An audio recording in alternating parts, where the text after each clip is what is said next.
पुण्यात फ्लॅट घ्यायचा आहे. पण कुठे घ्यायचा, कसा घ्यायचा, कुणावर विश्वास ठेवायचा? फसवणूक तर होणार नाही ना? योग्य दरात मिळेल की नाही? मोठं कन्फ्युजन आहे. चला तर मग सर्व कन्फ्युजन दूर करण्यासाठी संपर्क साधूयात सारंग अहेर यांच्या रेरा रजिस्टर्ड ड्रीमोरा रियालिटीशी. संपर्क सारंग सुधाकर अहेर, ड्रीमोरा रियालिटी. मोबाईल नंबर 82 83 91 91 आणि 62 62 90 910.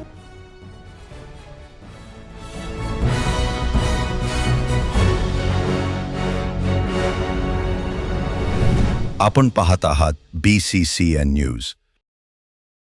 युद्धाची झळ आता खामगावला. गॅस टंचाईमुळे पार्लेजी बिस्किट उत्पादन 4 दिवसांपासून ठप्प. 500 कामगारांच्या रोजगाराचा प्रश्न ऐरणीवर. आर्थिक संकटाची टांगती तलवार.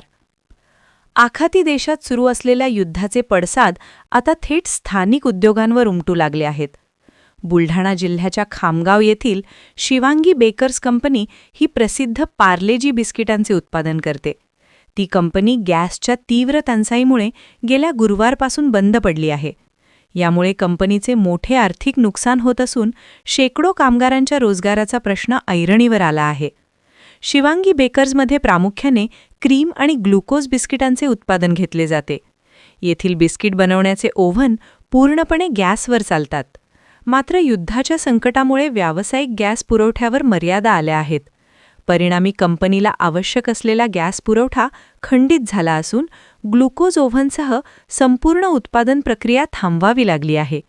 या कंपनीत सुमारे 500 कामगार कार्यरत आहेत. उत्पादन बंद राहिल्याने या कामगारांच्या कुटुंबासमोर आर्थिक पेच निर्माण होण्याची शक्यता आहे. कंपनी लवकर सुरू झाली नाही तर कामगारांना मोठ्या आर्थिक अडचणींना सामोरे जावे लागेल, अशी भीती व्यक्त केली जात आहे. हमारी जो कंपनी है पार्ले बिस्किट के लिए उत्पादन करती. हमारे पास 2 ओवन है. दोनों ओवन हमारी LPG पे चलती है. हम 80 टन के करीब जो हमारा रोज का उत्पादन है बिस्किट का, जिसको बनाने के लिए हमारे पास 500 लोगों का कामगार कर्मचारी का टोटल स्ट्रेंथ है. आज LPG के सप्लाई बंद होने की वजह से मेरे दोनों प्लांट बंद है और 500 कामगार घर पे बैठे हैं. तो हमारी कुछ योजना है जिसके अंदर हम जितना हो उनको शक्यता आर्थिक संकट नहीं कम से कम आने देंगे, लेकिन पूरी तरह करना भी हमारे बस में नहीं है. इसलिए हमारा निवेदन है कि तुरंत जैसा हो सके कम से कम आधी गैस का तो भी सप्लाई हमें चालू करके एक प्लांट हमारा चले, इतनी हमको व्यवस्था करके देने की हमारी एक विनंती है.